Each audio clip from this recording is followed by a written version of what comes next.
Hello students, आज हम लोग डिस्कस करने वाले हैं क्लास टेंथ के बहुत ही इम्पोर्टेंट क्वेश्चंस। अगर आपने काफ़ी कुछ पढ़ रखा है तो अच्छी बात है, लेकिन यदि आपने अभी बहुत अच्छे से तैयारी इंग्लिश की नहीं की है तो ये क्वेश्चंस आपकी प्रेपरेशन में बहुत इम्पोर्टेंट रोल प्ले करेंगे। और आपको इन क्वेश्चंस को एक बार अच्छी तरीके से पढ़ लेना चाहिए, याद कर लेना चाहिए। अगर आपने तैयारी कर भी ली है तो भी एक बार इन क्वेश्चंस को गो थ्रू कर लीजिएगा, ये बड़ी हेल्प करेंगे आपकी। तो क्वेश्चंस को हम यहाँ पर आपको बताए दे रहे हैं। ये क्वेश्चंस आपको गाइड, ऑनलाइन या फिर अपने मॉडल वगैरह जहाँ से भी पॉसिबल हो सके वहाँ से आप लर्न कीजिए। अगर वहाँ से आपने लर्न कर रखे हैं तो इनके आंसर्स पे दोबारा मेहनत मत कीजिए, उन्हीं आंसर्स को आप रिवाइज कर लीजिए। तो क्वेश्चंस के बारे में हम यहाँ पर चर्चा कर लेते हैं। आंसर आप जहाँ से चाहें वहां से ढूंढ सकते हैं। Mention varieties of bread that are an essential part of celebrations in Goa. तो ऐसी वैरायटी जो ब्रेड की हुआ करती हैं, जो किसी भी प्रकार का कोई समारोह होता है गोवा में, वहाँ ये होना आवश्यक होती हैं, तो इसके बारे में आपको बताना है। तो जो केक्स बोलनाज वगैरह हुआ करते हैं, इनके बिना वहाँ किसी प्रकार का मतलब एंगेजमेंट होती है तो उस पे अलग प्रकार की जो केक्स हैं या ब्रेड हैं वो बना करते हैं। और शादी होती है तो उसमें अलग प्रकार के कौन कौन से बना करते हैं ये आप अपनी बुक से फाइंड आउट कर लीजिएगा। अगला है हाउ डिड बल्ली save money for the bus ticket. तो बल्ली ने बस टिकट के लिए पैसा कैसे बचाया। इसमें ये जो आंसर है वो सही नहीं है, बहुत अच्छी तरीके से ये आंसर नहीं दिया गया है। आप कोशिश करिएगा कि ये आंसर अपने मॉडल या आंसर शीट जहां पर भी आपके क्वेश्चन आंसर लिखे हो वहां से फाइंड आउट कर लें और याद कर लें। नेक्स्ट क्वेश्चन है answer any one of the 60 words वाला है। What lesson did Kisa Gotami learn in the end. तो अंत में जो कीशा गौतमी थी उन्होंने क्या लेसन सीखा, क्या सीखने को मिला। तो जहां से भी ये क्वेश्चन का आंसर मिल जाए आपको वहां से लर्न कर लीजिएगा अच्छी तरीके से। In end Kisa Gotami learn the impermanence of life. इन्होंने ये सीखा कि भाई जीवन किसी का भी हो परमानेंट नहीं है, हर किसी को मरना है। And the inevitability of, inevitability मतलब अपरिहार्यता, मतलब हर हालत में ये सब कुछ तो होना ही है, एक ना एक दिन हर किसी की मृत्यु तो आनी ही है। तो death is inevitable through Buddhas teachings. जब बुद्धा ने इनको बताया तो आप जहां से भी पॉसिबल हो सके इस आंसर, ये आंसर भी ठीक है, अगर आप चाहें तो यहाँ से याद कर सकते हैं। अदरवाइज आप अपना आंसर फाइंड आउट कर लीजिए और वहां से याद कर लीजिए। नेक्स्ट है how did Mandela's idea of freedom change with age and experience. तो मंडेला के जो आइडिया थे स्वतंत्रता को लेकर वो उम्र के साथ और अनुभव के साथ बदलते कैसे गए। शुरुआत में मंडेला सोचा करते थे कि वो एकदम फ्री है, लेकिन धीरे धीरे जैसे बड़े होने लगे फिर उन्होंने देखा जो इनकी फ्रीडम है वो एक वहम है। फिर इन्होंने देखा कि यदि मेरे जैसे किसी और व्यक्ति के ऊपर, मेरे रंग रूप का, मेरे यहाँ के रहने वाले के ऊपर अगर बेड़ियां में जकड़ा हुआ है, वो उसके ऊपर जो बंधन है उसके ऊपर अगर बेड़ियां हैं तो वो अपने ऊपर भी महसूस किया करते हैं। तो बहुत सारी ऐसी चीजें जो मंडेला बड़े होते गए और अनुभव से ज्ञात करते गए, पता चलता गया उन्हें। Mention a few differences between a tiger in the zoo and a tiger in the jungle. तो इसको आपको बताना है कि जो जंगल का टाइगर होता है और जू जो चिड़ियाघर का टाइगर होता है उसमें क्या अंतर है। कुछ अंतर आपको यहाँ पे लिखने हैं। इसका आंसर ये सही है, यहाँ पर आप फाइंड आउट करके अपना या फिर यहाँ से भी याद करके इसको लिख सकते हैं। Write the central idea of any one of the following poems. The central idea of the poem Fire and Ice, तो इसको आप चाहें तो याद कर सकते हो, वो आपने पहले से याद किया है, तो उसको अच्छी तरीके से रिवाइज कर लीजिएगा। ट्रीज का central idea, the tale of Custard the dragon. Answer any one of the following in about 30 to 40 words फिर से। What did the doctor do to cure Tricki. Tricki को क्योर करने के लिए मतलब उसका इलाज करने के लिए डॉक्टर ने क्या किया। ये क्वेश्चन इंपॉर्टेंट है। What did Griffin want to prove, could he do that. Griffin क्या प्रूव करना चाहता था, क्या सिद्ध करना चाहता था, क्या वो ऐसा कर पाए। ग्रिफिन जो साइंटिस्ट थे क्या उन्होंने ऐसा कुछ कर पाया, तो वो आपको यहाँ पर बताना है। नेक्स्ट है answer any one of the following in about 60 words. Long answer फिर से आ गया। What could have happened if Matilda had not lost the necklace. अगर मटिल्डा ने अपना नेकलेस नहीं खोया होता तो क्या होता। तो if Matilda had not lost the necklace, अगर उसने नेकलेस नहीं खोया होता, she might not have experience the hardships.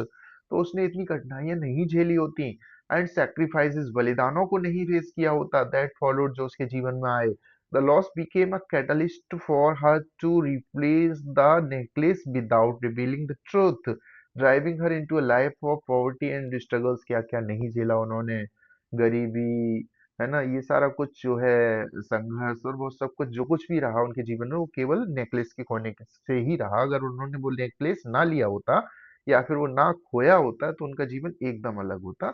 ये आप फाइंड आउट करके याद कर लीजिए, इसे चाहे तो इसे भी याद कर लेंगे, अच्छा है। सपोज यू आर भोली and now you are a teacher. Write about your family, your childhood and your present life. ये क्वेश्चन यदि आपने इस बार का मॉडल पेपर देखा हो तो उसमें भी लास्ट क्वेश्चन दिया हुआ है। तो इसका मतलब ये है कि इस क्वेश्चन के आने की संभावना है या फिर इस तरीके के क्वेश्चंस के आने की संभावना है। आपको मैं सलाह दूंगा कि आप इस बार का मॉडल पेपर अवश्य सॉल्व कीजिएगा। उसमें आए हुए क्वेश्चंस को आप नोट डाउन करिए, उनको लर्न करिए। उसमें से कई क्वेश्चंस हमको पेपर में मिल जाया करते हैं या फिर उसकी लैंग्वेज बदल के वैसे ही क्वेश्चंस पूछ लिए जाते हैं। तो just go through the model paper of this year 2025 का जो मॉडल पेपर है उसको आप जरूर अध्ययन कीजिए। तो यहाँ पूछा हुआ है, सपोज मान लो यू आर भोली, आप क्या है, भोली हैं, and now you are a teacher, अब आप क्या हो गए हैं, एक टीचर बन गए हैं। राइट अबाउट योर फैमिली, अब अपने आप को एक टीचर मान के, है ना, बोली के रूप में खुद को देखो और अपने परिवार के बारे में बताओ, अपने बचपन के बारे में बताओ, और अभी आपकी लाइफ कैसे चल रही है उसके बारे में आपको बताना है। तो ये सारा कुछ आपको लिखना है, तो यहाँ से आप याद कर सकते हैं।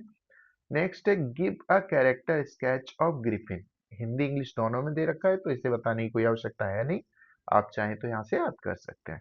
नेक्स्ट है what was the role of his mother in his life, ये मेकिंग ऑफ अ साइंटिस्ट से लिया गया है, ये हिंदी इंग्लिश दोनों में है तो इसको ज्यादा एक्सप्लेन करने की आवश्यकता है नहीं। What are the necessary qualities for becoming a scientist according to Richard Ebright's teacher, Richard Ebright के टीचर के अकॉर्डिंग यहाँ पे जो कुछ भी पूछा गया है आप देख लीजिए, इंपॉर्टेंट क्वेश्चन हम आपको प्रोवाइड कर रहे हैं।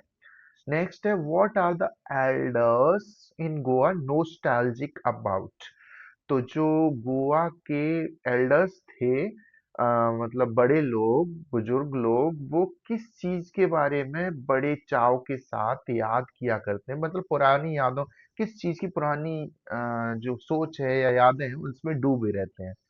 So instead of enjoying their childhood, the children today are keen to enter adulthood after reading about all the joys that the author Lucio Rodriguez had in his childhood. Do you think such a keenness? तो ये जो questions हैं आप यहाँ पर देख पा रहे हो, ये आपको फाइंड आउट करने होंगे अपने मॉडल्स से, ऑनलाइन या फिर अपनी गाइड से, और इनके आंसर्स नोट करके आपको याद करने होंगे। Who invites the comment, he is dressed like a pader, why, तो कौन ये कहा करता है कि वो जो है वो क्या है, एक पैडर की तरह कपड़े। यहाँ पर इन तीन क्वेश्चंस को आप अच्छी तरीके से याद कर लीजिएगा। ये तीन क्वेश्चंस बहुत इंपॉर्टेंट हैं, और अगर आप आगे भी इन क्वेश्चंस को पढ़ना चाहते हैं तो इनको पढ़ लीजिएगा, बट इन तीन को तो आप फाइंड आउट करके इनके आंसर्स को अच्छे से लर्न कर लीजिएगा। नेक्स्ट देखते हैं what kind of person was Valli, what did Valli see when she peered over the blind, ये वाला क्वेश्चन अच्छा है। How did Valli manage to leave the house? Why does Valli refuse to look out of the window? Why does the conductor refer to Valli as madam? उसको madam क्या कह के बुलाया करता था। क्वेश्चंस तो यहाँ पर आपको बहुत सारे दिए हैं बट आपको याद यहाँ पर सिलेक्टेड ही करने हैं। What was the source of unending joy? ये अच्छा क्वेश्चन है, इसका आंसर फाइंड आउट करना है, आपको याद करना है। आगे देखते हैं how is the city of Banaras important, तो इसका आंसर आप फाइंड आउट कर लो। What did the Buddha preach to the people, Buddha जो है वो लोगों को क्या सिखाते हैं, किस बारे में उपदेश दिया करते हैं, तो इसका आंसर वो how did Kisa Gotami realise that life and death is a process, ये आप ऊपर भी डिस्कस कर चुके हो और इस तरीके से भी पूछा जा सकता है आपसे। What did Buddha say about death and suffering? ये जो ऊपर आपको लॉन्ग आंसर बताया था उसी के अंदर ये सारी चीजें डिस्कस की गई हैं। अगर आप वो लॉन्ग आंसर याद कर लेते हो तो इसका भी आंसर आप कर सकते हैं। ये कुछ क्वेश्चंस हमने इसलिए भी यहाँ पर आपको दिए हुए हैं ताकि आप ये समझ सको कि एक ही क्वेश्चन को कई प्रकार से पूछा जा सकता है। अगर आप क्वेश्चन को अच्छी तरीके से नहीं समझते हो तो आप उसका आंसर नहीं कर पाओगे, बेशक आपको याद क्यों ना हो। तो इसके लिए सबसे अच्छी ट्रिक ये है कि जो आपने याद किया है, अगर आपको ये समझ आ जाए कि ये सेम चैप्टर से है, तो आपने जो भी याद किया है उस आंसर को आपको लिखना चाहिए, आपको वहां छोड़ना नहीं है। Next, what happens to Lomo when he is in an excited state? Lomo को क्या हुआ करता है जब वो एक्साइटेड स्टेट में हुआ करता है, बहुत ज्यादा उत्साहित उत्तेजित हो जाता है तो क्या होता है? What is the element that lomo is suffering from? कौन सी बीमारी है जिससे लोमो सफर कर रहा है? Which qualities are common in all three characters of the play the proposal? इसको याद कर लीजिए। और ये 4-5 क्वेश्चंस ओनली आपको। नेक्स्ट है ये वाला, यहाँ पर अगर give a brief character sketch of Natalia Stepanovna, इस क्वेश्चन का आंसर भी फाइंड आउट करने के बाद आपको याद कर लेना चाहिए। तो these are the some basic and most important questions for your upcoming exam. अगर आप इन क्वेश्चंस को अच्छी तरीके से लर्न कर लेते हैं तो बहुत ज्यादा चांसेस हैं कि आपको ये पेपर में मिल जाएंगे। Thank you, have a nice time.